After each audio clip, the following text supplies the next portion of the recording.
please help me welcome Shawn Carlow.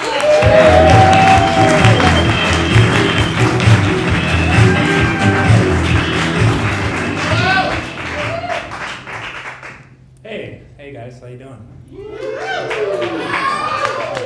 Everyone having a good 2011? It's rainy, but that's all right. We'll live, right? I thought 2010 was a pretty interesting year. I thought, as usual, I often come here in around January and do my yearly wrap-up. So let's close down 2010 here. What was in the news, right? Well, Jackie Chan did Kung Fu Kid, Kung Fu Kid, right? That's what it should be called, but it's called Karate Kid. And he gave an interview. I don't know if anyone knows this. He gave an interview and he was talking about his son. He rarely talks to his 27-year-old son, JC.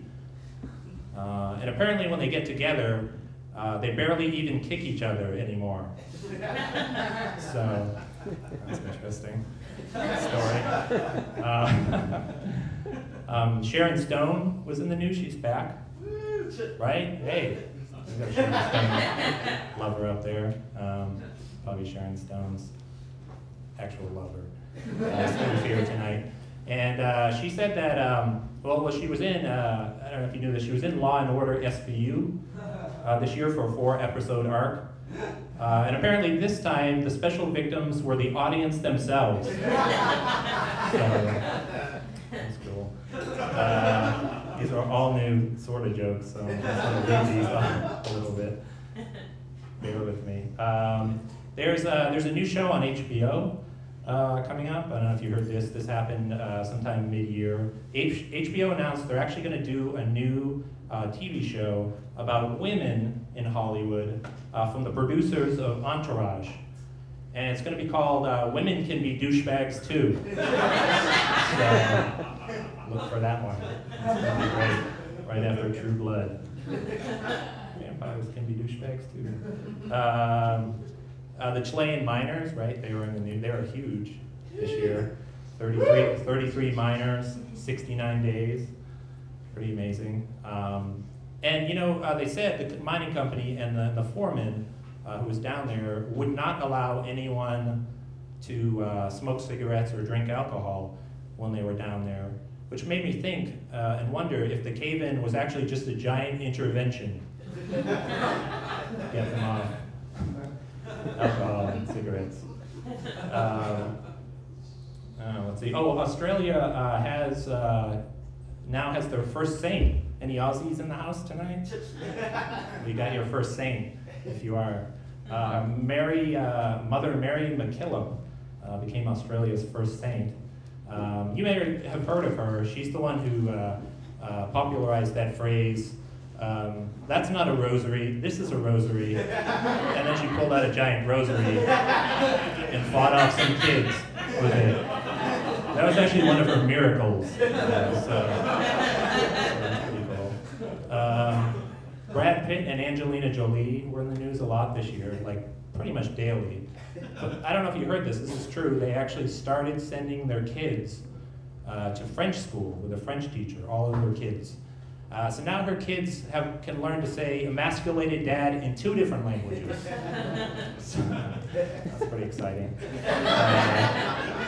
Let's see. Oh, the Oscars were big. You know, Hurt Locker. Hurt Locker's the lowest budget, lowest grossing film to ever win an Oscar. That's pretty cool. It beat mighty Avatar. One story I saw, this is true, from the Oscars, that I thought was kind of fun. There were 7 German men who got arrested on the red carpet with fake badges. But hey, it's not the first time Germans have crashed a Jewish party. So, that's cool. I don't know if you heard this, Godzilla, they're doing another American remake of the movie Godzilla. True story, they're doing another remake. I don't think they messed it up enough the first time. They're going to do another one. Except this time Godzilla is created from the irradiated leftovers of Heidi Montag's plastic surgeries. So, that was hard to say. Guys, give me a moment. Wow. I don't know if you heard, obviously the Tea Party was huge news this year. Everyone knows about the Tea Party, the branch-off party, a bunch of patriots, right? This is true. There's a fife and drum duo. There was a fife and drum duo that played with the Tea Party everywhere they went. And apparently, this is true, they broke up because of political differences. One of the members thought that Obama was the Antichrist. The other one thought he was the new Hitler.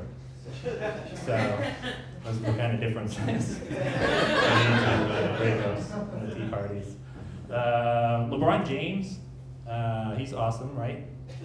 He's great. He's the first man to score 15,000 points. He's the youngest person ever to score 15,000 points in basketball. He beat Kobe Bryant by 2 years. But Kobe still has the edge on unconvicted rape. 1-0 on that one. So, there is that. Let's see, what else can I tell you? Pamela Anderson is in a little bit of trouble. You know about Wesley Snipes. He's gone to jail for tax evasion. Nicolas Cage got in a little bit of trouble. He's $14 million he owes in taxes. Pamela Anderson, this is true, she owes $500,000 to the state of California for unpaid taxes. She thought that if she took the tax form and just rubbed her giant rack over it, that would be enough. But it wasn't. It was not enough. I realized when I was thinking about that, that sounds like a dumb blonde joke. It kind of is. Hey, John O'Hurley quit Family Feud. Steve Harvey's taking over. Name something that's irritating. That's irritating. Amanda Bynes, she announced, did you guys hear this? In June, Yeah. she announced her, yeah, you know where I'm going with this. She announced her retirement from acting. And all this time I just thought she'd been laid off. So, I don't know about that. All right, I'm just going to do a couple quick things. It was a sad year too. We had Corey Haim, we lost Corey Haim. We lost Gary Coleman. We also lost, I don't know if you knew this, Jackson Pollock's muse, central muse, Ruth Kligman, also an abstract painter, died this year at the age of 80. I think that's pretty sad. But people remember her fondly as a series of boxes on a simple background. So that's nice. That's the first and last abstract painting joke I'm ever going to tell. Okay? I'm going to be honest. All right, I'm just going to end on this because a friend of mine, who might or might not be here tonight, gave me a letter from last year around this time, and I thought it's awesome. It shows how desperate people are getting during this recession to drum up business. People are just getting crazy. So this is an actual letter. I'm just going to read like one paragraph, basically, from the Quality Carpet Cleaning Company. And this is a letter my friend Amy got from them. Dear Ms. Palawoda, I had a dream. In my dream, I was drifting off to another world. Time seemed to stand still. In my dream, the sky was blue, the air was fresh, and the birds were chirping. A slight chill penetrated my inner being. You could hear the sound of water gently flowing and the distant sound of laughter. Then I woke up from my colonoscopy. The good news is everything is A-okay. Enjoy the new year. We also clean tile, upholstery, and draperies. All right, thanks a lot, guys. It's been great. Happy New Year.